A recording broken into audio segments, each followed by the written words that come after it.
ආයුබෝවන් කියලා පිළිගන්නවා හැම දෙනාම.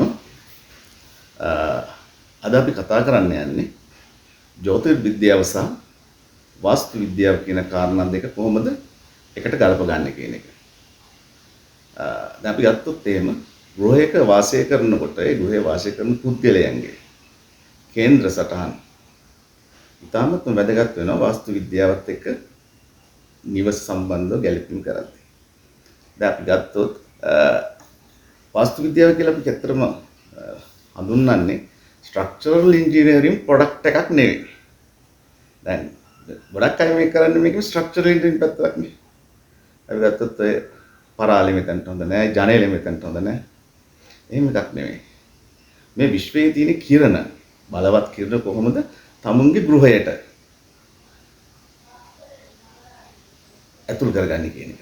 ඒක ගෘහයට ඇතුල් කරගන්නකොට අපි මෙහෙම කියමුකෝ දැන් මේ නිවසේ වාසය කරන කවුරු හෝ වාසය කරන පුද්ගලයන් එයාලගේ හඳහන් වල එයාලගේ හඳහන් කොපි බලන්න ඕන. හඳහන් කේන්ද්‍ර සටහන් බලලා තමයි වාස්තු විද්‍යාව ඒකට අනුව තමයි ගොනු කරන්න ඕනේ. නැතුව අපි කියමුකෝ දැන් කවුරු හරි වෙන කෙනෙක්ට ගැලපෙන විදිය තව කෙනෙක්ට නොගැලපෙන්න පුළුවන්. ඒ නිසා නිරන්තරයෙන්ම ඒ වාසය කරන පිරිසගේ හඳහන් කේන්ද්‍ර සටහන් පරිවැරදි පරීක්ෂාවකින් පස්සේ තමයි අපි වාස්තු විද්‍යාත්මක කරුණු වලට එළඹෙන්න ඕනේ.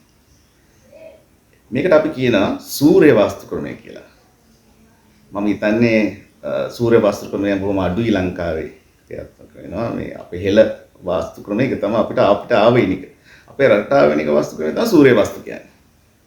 ඉතින් මේක නෙවෙයි දැන් වෙන රටවලින් ආපු වෙන විවිධාකාර වාස්තු ක්‍රම තමයි මේකට භාවිතා කරන්නේ. නමුත් වාස්තු විද්‍යාව කියන්නේ අපිට විශ්වයේ තියෙන බල කේන්ද්‍රය අපි ඉන්න තැනට අපි ගෘහයේ තන්න තැනට කොහොමද අපි ඒක නිවැරදිව ගලා යන්න සලස්වන්නේ කියන එක.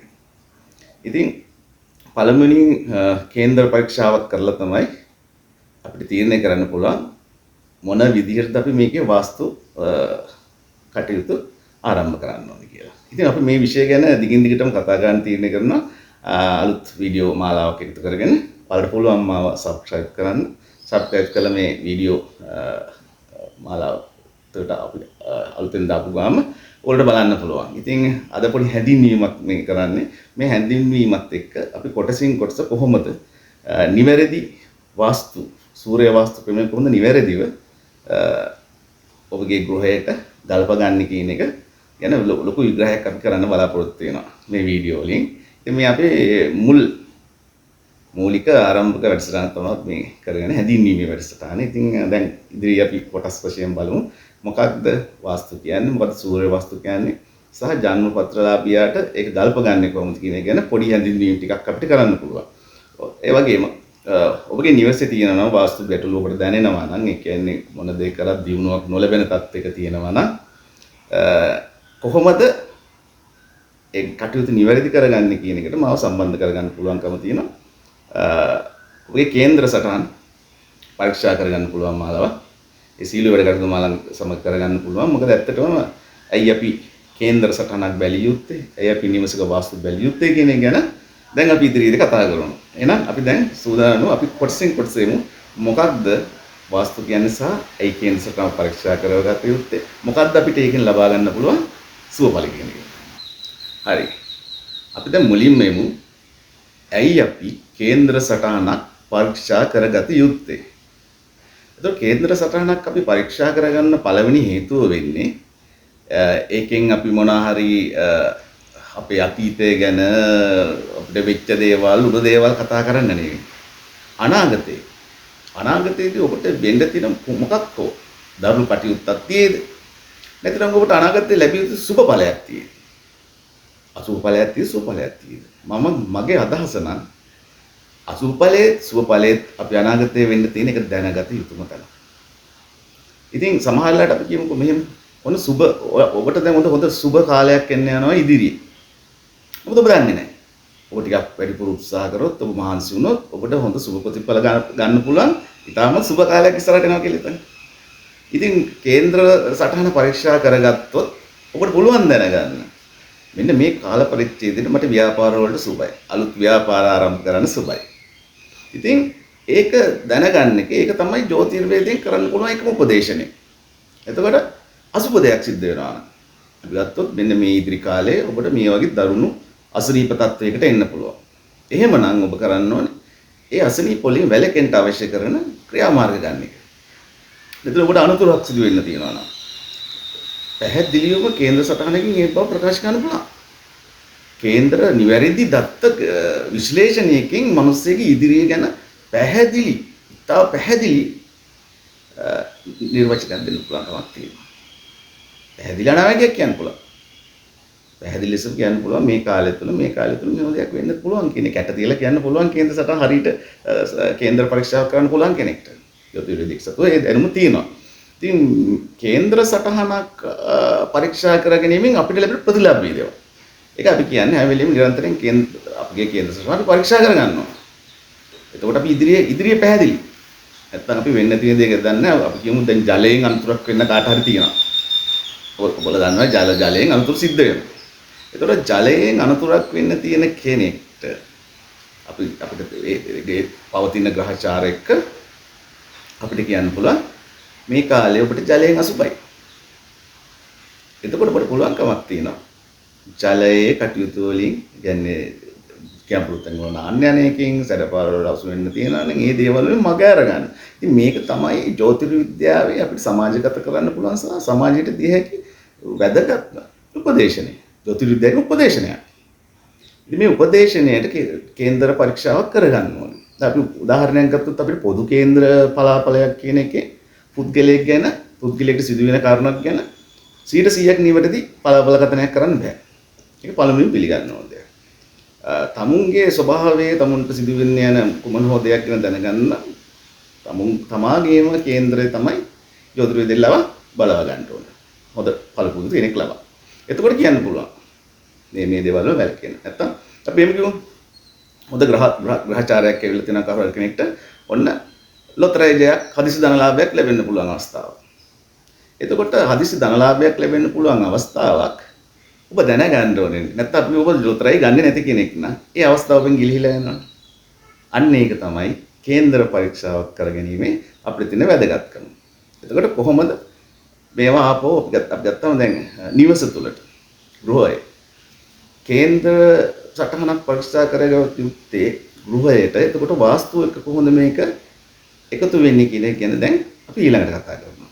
වාස්තු සහ අපගේ තියෙන ග්‍රහචාරය කොහොමද ඒ තියෙන ස්ථානයට ගැලපෙන්නේ කියන එක තමයි. දැන් අපි ඉගෙනත් පොඩි සරල සටහනකට එමුකෝ. එතකොට පැහැදිලි වෙනවා ඒකින් එක.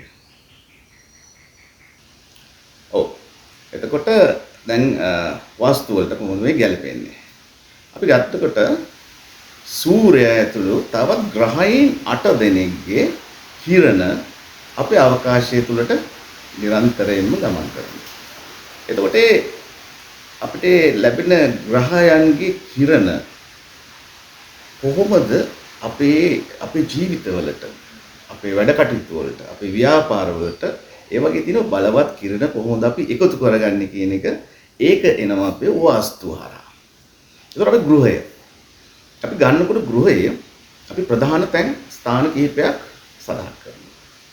පළවෙනි එක තමයි ප්‍රධාන නිදන මැදේ. එතන තමයි ස්වාමී සහ බිරිඳගේ නිදහස් ස්ථානය. දෙවෙනි එක මුළුතැන්ගය. මුළුතැන්ගය කියන්නේ ගෘහයේ තාමත් වැදගත් කේන්ද්‍රීය ස්ථානයක්. එතන තමයි සෞභාග්‍ය කියන තැන සෞභාග්‍ය උපදින ස්ථානය. ඊවසේ සෞභාග්‍ය උපදින්නේ මුළුතැන්ගය තුලින්. ඊට පස්සේ අපි ගන්නවා අමුදරුවන් ජීවත් වෙන කාමර. එතනින් අපිට කියන්න පුළුවන් ඔවුන්ගේ අධ්‍යාපන ගමන.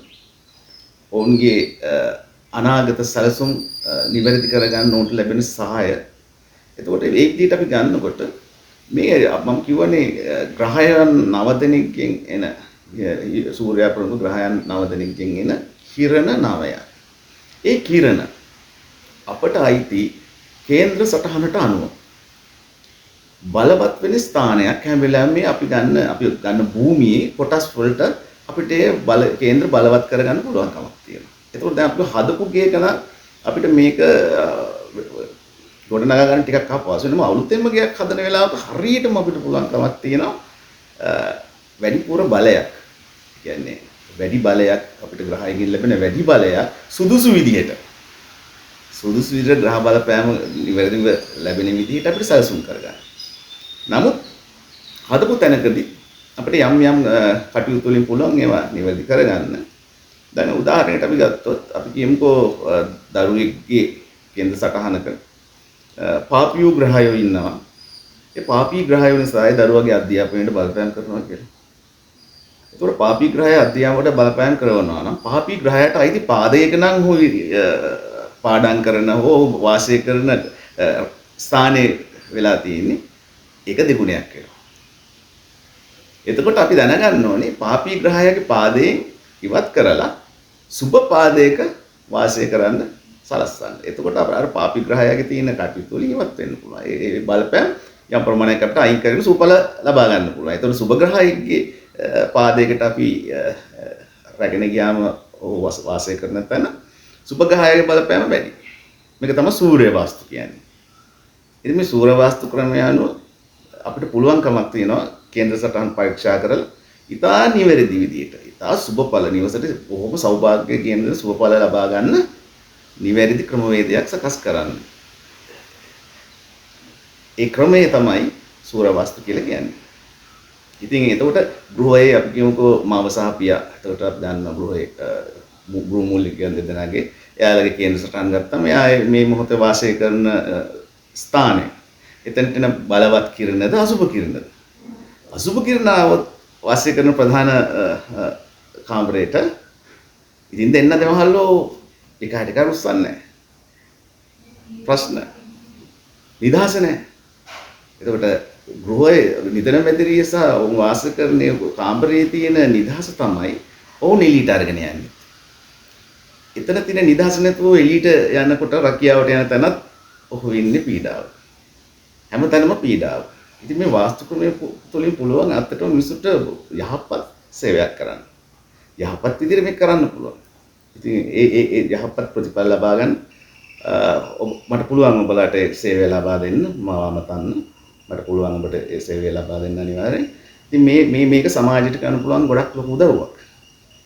ඉතින් සූර්ය වාස්තු ක්‍රමය තමයි මම හිතන්නේ මේ වෙනකොට දැනට අපිට තියෙන සාර්ථකම වාස්තු විද්‍යාත්මක ක්‍රමවේදය වෙන්නේ. සූර්ය වාස්තු ක්‍රමය.